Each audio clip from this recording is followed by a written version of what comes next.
Okay, we are on verse 18 of chapter 13, 13 глава, стих 18, where we have the number of the beast, где число зверя. and this number alludes back to King Solomon. И это число мы уже посмотрели и показали, оно связано с царем Соломоном. In Deuteronomy chapter 17, there are 3 warnings for the king. И во Второзаконии, 17 глава, мы читаем 3 предупреждения, данных царям. He is not to multiply gold, horses, or women. Ему нельзя приумножать золото, лошадей и жен. And in starting in 1 Kings chapter 10, Solomon does all 3 of those things. Первая книга Перша царів, або 3 царь, 10 глава, Соломон все 3 повеления нарушает сходу. 1 gram of gold is 1,000 hryvnia. 1 грамм золота стоит приблизительно 1000 гривней. So 1 kilogram is 100,000. Поэтому 1 килограмм выходит 100 тысяч. 1 talent is 45 kilograms. 1 талант это 45 килограмм. 666 of those И вот Соломон собирал 666 таких. gives you about 30 billion hryvnias per year. Эта доходная часть храма была 30 миллиардов гривней в год. But we remember that this is a very small country. Но страна-то была маленькая. So what did you say was Ukraine? Yeah. Доходная часть бюджета Украины 500 миллиардов гривен для сравнения. 500. Okay. But he says, at least they gathered, and we just plan to gather that money. I see. Да, тут брат говорит, что ну они-то собирали, а мы планируем собирать. Now, this number, it says, is a anthropic number. Это энтропическое число. And the word anthropos in Revelation always means Jews. И вот все то, что связано с антропос, человеками, людьми, в ветхом, извините, книге Откровения, это всегда означает иудеи. The number is that of a man means this is the number of a Jew. Человеческое число, это означает еврейское, иудейское число. It does not refer to the Roman emperor, but to the Herods. Не о римском императоре речь, но о иродах. It is the number of the beast. Это число зверя. The second person of God is the word of the Father. Второе лицо это слово, слово Отца. So we have the Father, Итак, у нас Отец. and we have a second hypostasis of God who is the Word of God. Вторая ипостась божества это Слово Божье. We have the sea beast, У нас есть, смотрите, у нас есть морской зверь. and a second version of a beast, which is the Herod, and that's the number of the beast. И вторая версия этого зверя, это вот другой зверь и Ирод, как его число. This is a minority opinion, but it is true. Хотя этого мнения придерживается меньшинство, но это правильная точка зрения. I don't think this has anything to do with Nero. Я не думаю, что оно каким-либо то образом связано с Нероном. Nero is the sea beast. Нерон это морское животное. His number is the Herods and high priests. Но здесь речь идет о числе иродов и первосвященников. They are wicked Solomons. Это нечестивые Соломоны. Solomon built the temple. Соломон построил храм, Herod built the false temple. Ирод построил ложный храм. Okay. Now, what events are being spoken of here? О каких событиях здесь повествуется? In the year 64, В 64 году Nero caused Rome to burn down, Ирод поджег Рим and he blamed the Christians. и обвинил в этом христиан. And we can see why. И нам понятно почему. Because the Christians had been telling people in Rome that the city was going to fall. Поскольку христиане говорили всем, что настанет время, что этот город падет. In Babylon, the city fell to Cyrus. Вавилон, город пал перед Киром. The capital of Persia fell to Alexander. Столица Персии пала перед Александром. They know that after 40 years, Rome is going to fall. А им было известно, что пройдет 40 лет и Рим падет.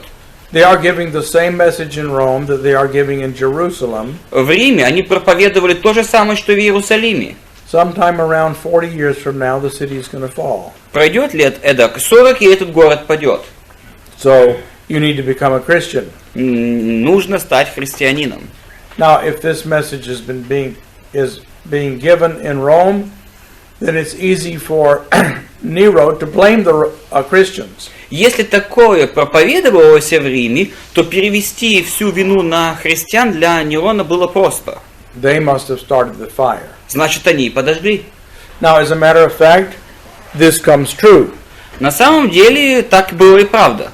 When Nero dies, there is chaos in Rome. Как только Нерон умер, в Риме был хаос. In 1 year, there are 3 emperors, one after another. В течение года появилось 3 императора, один за другим. And finally, a new line of emperors comes, started by Vespasian. И Веспасиан, он положил начало новой ветки новых царей, No longer related to the Caesars. которые с Кесарем уже не были связаны родственными связями. Moreover, by this time, every single noble family in Rome had moved out of the city. Более того, вся знать городская выехала за пределы города. The old Rome was gone. Старого Рима уже не было. So everything that you would expect to happen did happen. Все то, что стоило ожидать, произошло. A conquering army under General Vespasian took the city. Армия завоевателей под руководством Веспасиана завоевала город, Just as the Christians had predicted. как христиане предсказывали. And in fact, this was the same army that was invading Jerusalem. На at самом the same деле, time. эта же армия в то же самое время завоевывала Иерусалим. Vespasian left Jerusalem and left his son Titus in charge. Веспасиан оставил пределы Иерусалима и оставил своего сына Тита быть там главным. He went and conquered Rome. At the same time, Titus was destroying Jerusalem. В то же самое время, пока Тит разрушал Иерусалим, сам Веспасиан, отец, пошел разрушать Рим, завоевывать его. But starting in 64, there were persecutions against Christians Начиная с 64 года против христиан возникают гонения. by the beast. Гонения, производимые зверем. In the same year, Herod's temple was finally finished. В том же году был завершен храм Ирода. And there was a great Passover that was greater than any that had been seen in memory. И они провели самое большое празднование Пасхи среди всех тех, которые когда-либо были. The people who believed that the temple was proof that God was on their side, Люди, считавшие, что храм сам по себе является доказательством, что на их стороне Бог, they all came to Jerusalem to celebrate. все пришли в Иерусалим, дабы отпраздновать. They were full of enthusiasm. Энтузиазм преисполнял их. And this is the false fire that came from heaven, a false Pentecost. Это ложный огонь лжепятидесятницы. On this occasion, these people became very angry at the Christians who told them that this temple was going to be destroyed. И вот тогда все люди разозлились на христиан, которые твердили, что этот храм будет разрушен. And this is when the Great Tribulation breaks out against the church in Palestine. Вот тогда и возникает великая скорбь против христиан в Палестине. But it is also what begins to seal the doom of the Jews. Но именно это и является раскрытием печати того, что иудеи также обречены. Because they believed that the temple, since it was now finished, God had to be on their side. Ведь они-то полагали, раз постройка храма завершена, значит с ними Бог. So they could rebel against Rome.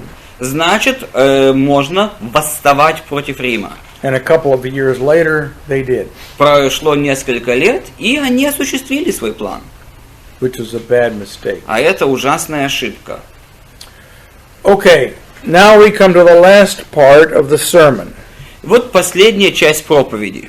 This is the sermon based on the text of the trumpets. Проповедь, основанная на тех текстах, что были раскрыты при трубах. We have seen in chapter 13 that the dragon is raising up these beasts to persecute and kill the Christians. В 13 главе вот этот дракон взращивает зверей, дабы убивать, мучить христиан. Now we will see that happen. И теперь оно начинает происходить. In chapter 14, we meet once again the 144,000. В 14 главе мы вновь читаем о 144 тысячах. They are still on the earth, and they are on Mount Zion, Они все еще на земле, у горы Сион. which represents the church on earth. Речь идет о церкви на земле. They are singing a new song. И они поют песнь новую. In verse 4, it says they have not been with women. Это те, которые не были с женами, 4 стих говорит нам. That takes us back to Mount Sinai, where the Lord said, I'm going to come, stay away from women for 3 days. Это возвращает нас к горе Синай, когда Бог сказал: «Я явлюсь, воздержитесь от женщин на 3 дня». Again, this is a symbol. Опять-таки, это символ. In reality, it's both men and women. На самом деле, там и мужчины, и женщины. But they are spiritually pure. Но они духовно чисты. And now we И теперь- find that they are going to be harvested, and their sacrifice will be the end of the age. А их будет пожато, и их жертва будет ознаменовывать собой конец. In verse 6, 6 стих. is it an eagle or an angel that is flying? I have seen an angel. An angel is flying in the sky, preaching an eternal gospel. И увидел я другого ангела, летящего посреди неба, что проповедовал вечное Евангелие. It preaches to those who live on the land and to the nations, tribes, tongues, and peoples. И он проповедовал тем, которые живут на земле, а кроме их и всякому племени, языку и народу.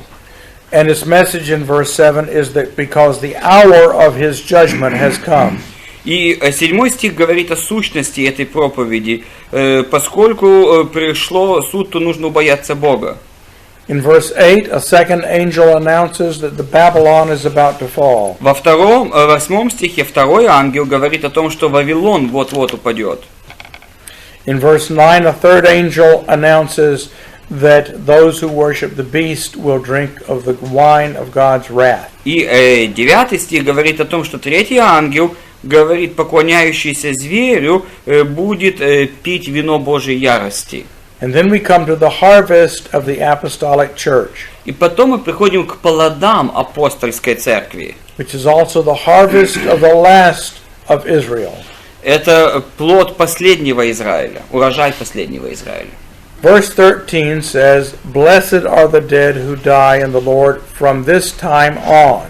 И 13 стих говорит: блаженны отныне умирающие в Господе. Up until now, everyone who dies faithfully goes to paradise. До этого времени все верные, которые умирали, оказывались в раю. They don't go to heaven. Не на небе. They go to the waiting place. Они оказывались в зале ожидания. That's about to change. Вот это изменится. When these people are killed in the Great Tribulation, they will go up to heaven. Когда этих людей будут убивать во время великой скорби, они будут оказываться на небе. And from that time forth, everyone who dies in the Lord goes to heaven. Начиная с этого времени, все умирающие в Господе отправляются на небо. That's where you and I will go. Это там, где мы с вами окажемся. Okay, now we have a bread and wine harvest. Теперь мы читаем об урожае хлеба и вина, о жатве хлеба и вина.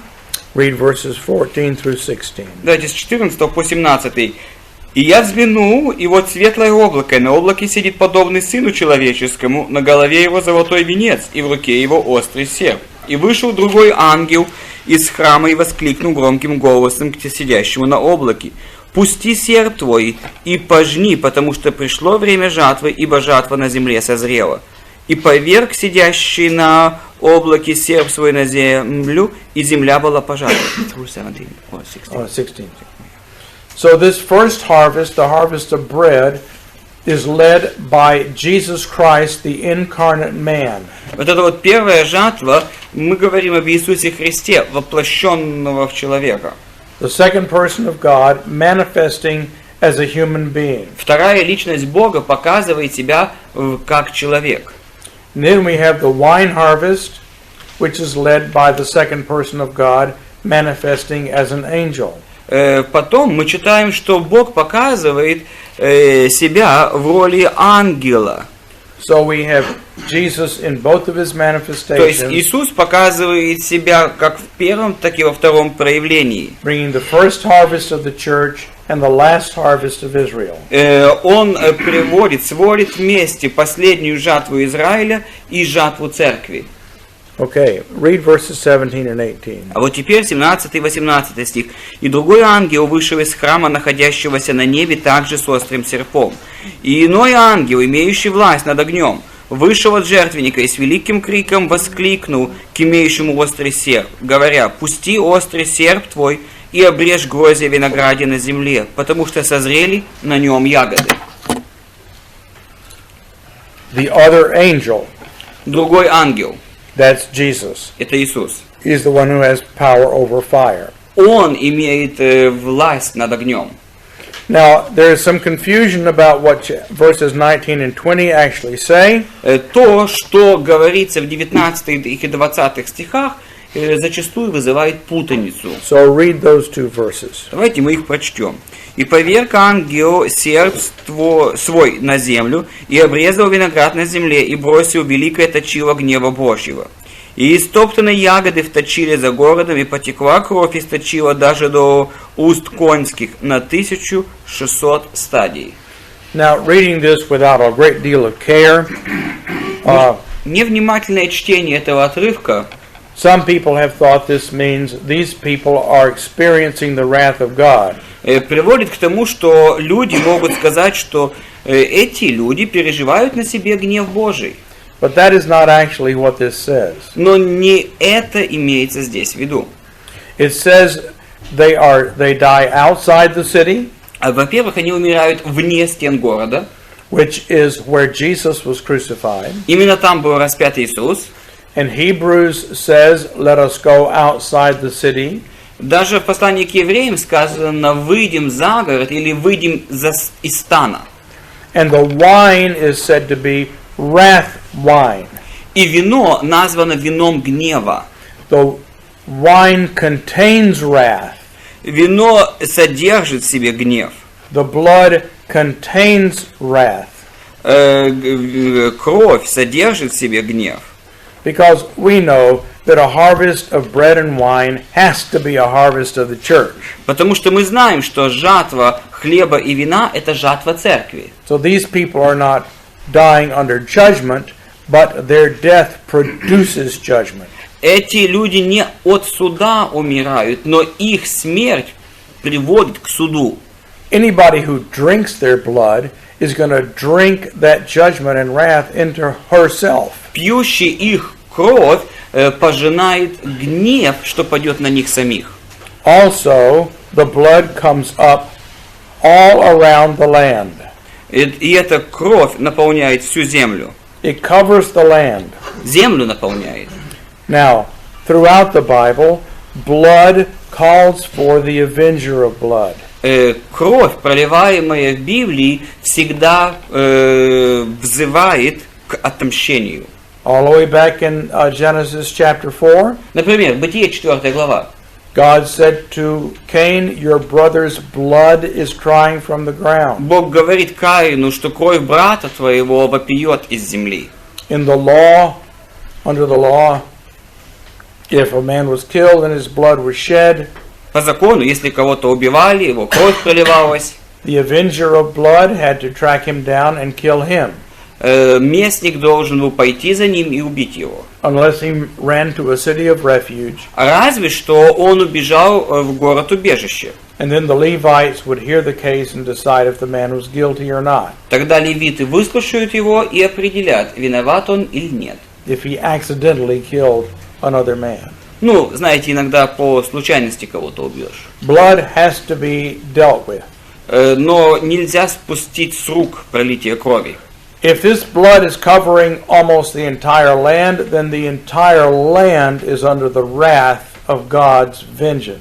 Но поскольку кровь наполняет всю землю, то вся земля находится под прицелом Божьего гнева отмщения. And that is what calls up the bowls of wrath that we will see next.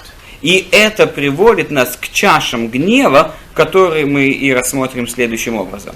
This last act of the great tribulation against the saints Вот это вот последнее действие этой скорби, направленной против святых, calls down the total judgment on the old world. ведет к суду над всем миром. Okay, now in chapter 15 we have an interlude. В 15 главе у нас такая интерлюдия, вступление. We see a vision of the sea of glass before the throne of God. Мы видим здесь стеклянное море перед престолом Божьим. And we find that the saints who were just harvested are standing up in heaven on that sea of glass. И вот на этом стеклянном море стоят святые, пожатые из той скорби, о которой мы только что прочли. I want to show you verse 2. Read verse 2. Знаете, 2 стих. «И видел я, как бы стеклянное море, смешанное с огнем, и победившие зверя, и образ его, и начертание его, и число имени его, стоят на этом стеклянном море, держа гусли Божьи».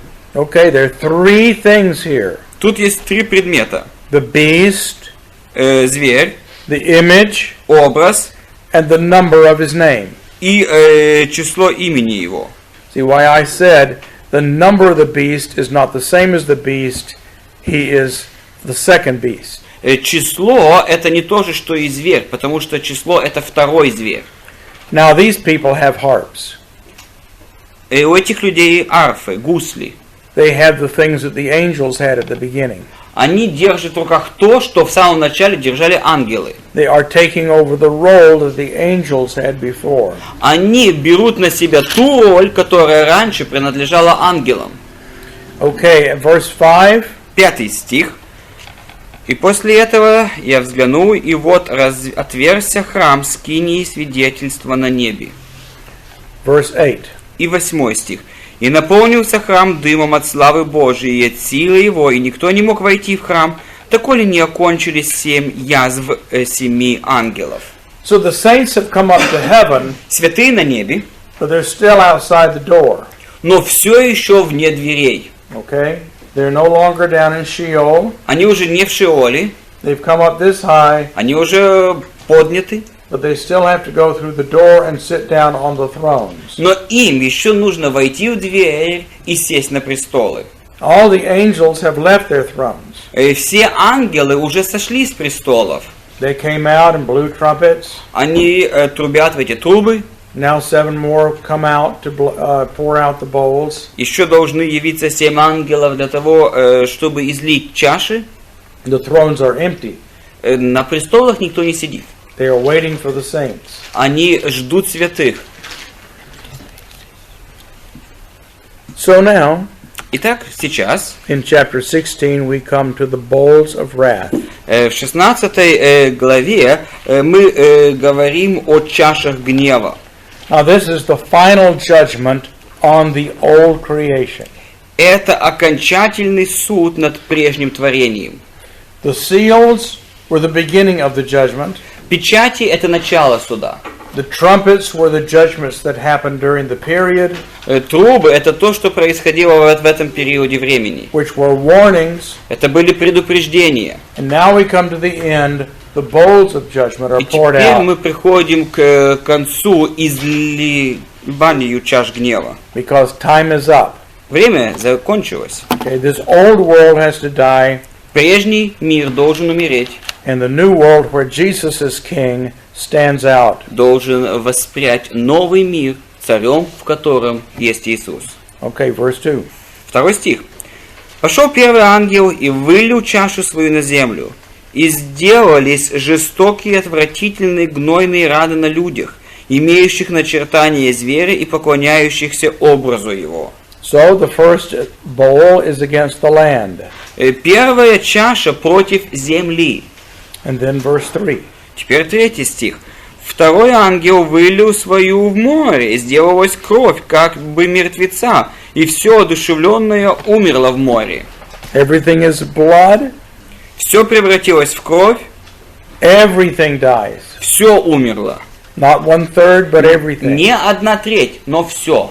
And all this blood means is mixed with wrath. И вся эта кровь, она смешана с гневом. Okay, verse 4. 4 стих. 3 ангел вылил чашу свою в реки и источники вод, и сделалась кровь.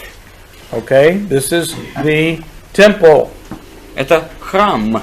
where the living water is supposed to come. Там, где по сути должна истекать вода живая. Now it is wrath blood that comes pouring out of the temple. А теперь из храма истекает кровь гнева.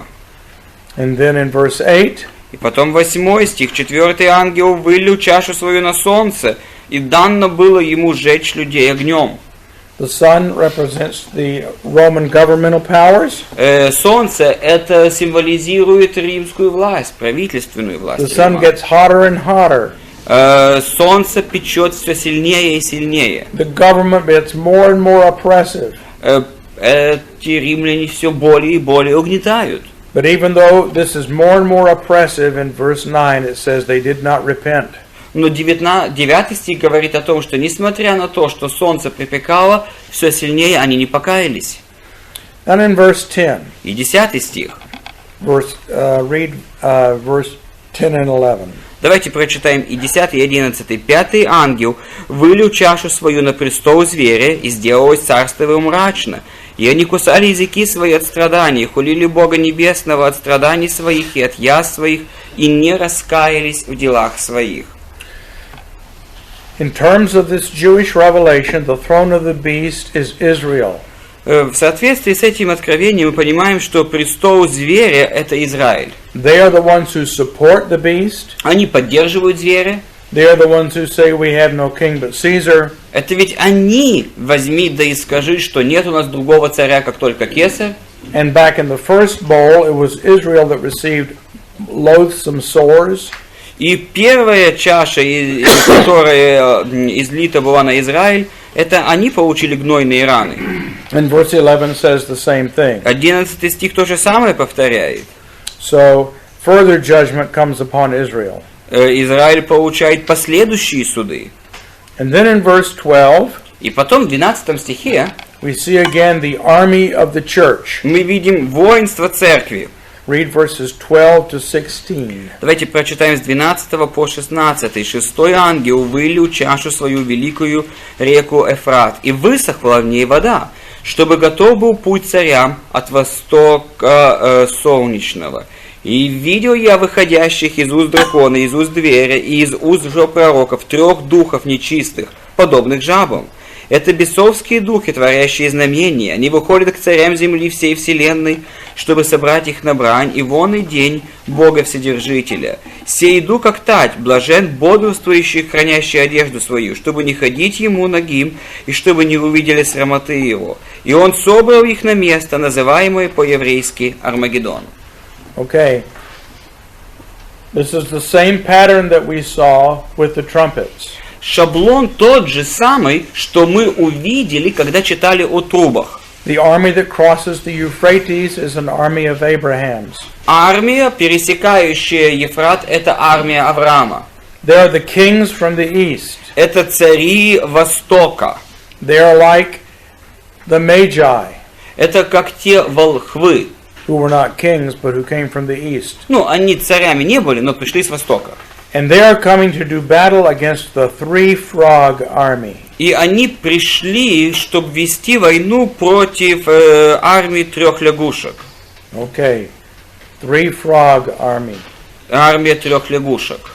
Okay. We used to have a beer advertisement in America for Budweiser, and there were 3 frogs. Раньше в Америке была рекламка пива Budweiser, построенная вокруг 3 лягушек. Budweiser.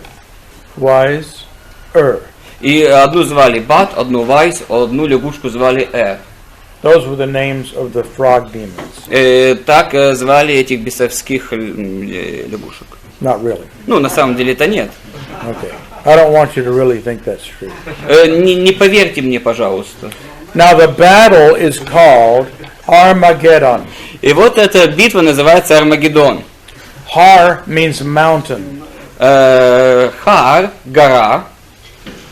Хар, слово хар, гора. Means, yes, mountain. And Mageddon means festival assembly. А Магеддон означает праздничное собрание. In Hebrew, the word is moed. Моэд. Okay, and it becomes the sound becomes a g, moged and mogeddon. Ну и когда эти слова объединяются, получается Могеддон. If this is a battle that takes place at a feast, Если это битва, происходящая во время какого-то праздника, it's not a literal battle on a battlefield. это не настоящая битва, что происходит на поле сражений, буквально. It's a spiritual battle that somehow or other is connected with a feast. В буквальном понимании, но это скорее некая духовная битва, происходящая во время праздника. Everybody is gathered together at this feast, and that's where the battle takes place. Все собрались на некий праздник, и вот тогда происходит эта битва. It's going to be some kind of liturgical battle. Это некая литургическая битва. We will learn more about it in Мы chapter 19. О ней узнаем больше в главе 19. Okay? And now, read 17 to 21. И теперь с 17 по 21 стих. «Седьмой ангел вылил чашу свою на воздух, и из храма небесного от престола раздался громкий голос, говорящий: совершилось. И произошли молнии, громы и голоса, и сделалось великое землетрясение, какого не было с тех пор, как люди на земле. Такое землетрясение, так великое. И город великий распался на 3 части, и города языческие пали, и Вавилон великий воспомянут перед Богом, чтобы дать ему чашу вина ярости гнева Божьего. И всякий остров убежал, и гор не стало, и град величиною в талант пал с неба на людей, и хулили Бога за язвы от града, потому что язва от него была весьма тяжкая». Okay, this is all the stuff that was stopped back in chapter 6. Это все то, что в 6 главе поставили на паузу. Started 40 years before. 40 лет ранее все это началось. And then the angel said, stop. Потом ангел приостановил все это. And we hit the pause button. Помните, на паузу нажали. Well, now we hit it again and the judgment continues. Повторное нажатие на паузу привело к тому, что оно опять начало продолжать. Now, once again, we have had 7 bowls of judgment, and now we will have an exposition of what that meant. Смотрите, так же, как раньше 7 труб, теперь 7 чаш излились, а теперь следует объяснение. In chapter 17, we have a picture of Babylon, which is the false Jerusalem without walls. В 17 главе мы видим Вавилон, означающий Иерусалим, падший Иерусалим без стен. We looked at her yesterday. Мы вчера это рассматривали. She has gotten out of her ephah. Она уже вышла из Ефы, She's sitting on the back of the beast, сидит на звере, as if she was God riding on the back of cherubim. как будто бы Бог, восседающий на херувимах, And she tries to make herself like God. и пытается действовать как Бог. And for a brief time, the Roman Empire supports her. И на короткое время Римская империя поддерживает ее. She is drunk with the blood of the saints, И она пьяна от крови святых. which is a big mistake, Это тоже ужасная ошибка. because that blood is full of wrath, and she drinks it down inside of herself, Поскольку эта кровь исполнена гнева, а она испилась ей. which means she's going to explode, Это означает, что она взорвется. like Judas, Как Искариот, whose stomach burst. который распорол себе брюхо. We can make a movie of that. Давайте фильм снимем, такой интересный будет. Okay. But it's going to be a boys movie. Yeah, only Такое, men. да, такое мальчишеское кино будет, понимаю. Now this demonic beast that supports her, Вот этот зверь бесовский поддерживает ее. we have a lot of complicated stuff about the heads of it. Здесь много разных сложностей, связанных с головами. Verse 11, read that. 11 стих, прочтем: «И зверь, который был и которого нет, есть 8, и из числа 7, и пойдет в погибель». The 8th head is the Herod's, the small horn. 8 голова — это Ирод, тот 8 рог. So This beast includes in a mysterious way an eighth head, which is part of the seven, and that's the Herods. То есть этот восьмой стает частью семи, и это Ироды. They are all going to be destroyed. Всех их будет уничтожено. In verse 15 and 16, read that. 15 и 16 стих. «И говорит мне, воды, которые ты видел, где сидит блудница, суть люди и народы, и племена, и языки. И 10 рогов, которые ты видел на звере сии, возненавидят блудницу, и разорят ее, и обнажат, и плоть ее съедят, и сожгут ее в огне». That is the prediction of the destruction of Jerusalem by the Roman armies. Это предсказание разрушения римлянами Иерусалима. Okay. Originally, Rome was with Jerusalem, but Jerusalem rebelled against Rome and then was destroyed by Rome. То есть сперва Рим поддерживал Иерусалим, но когда Иерусалим восстал против Рима, Рим его разрушил.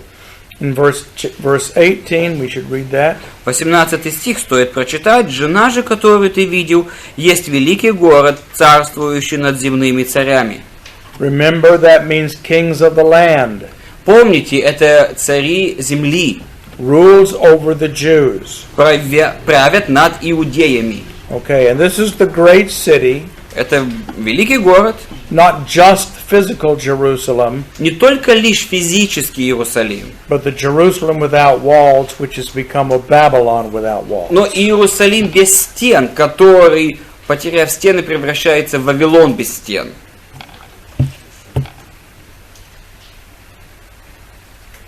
Let's take a break. Давайте перемену устроим.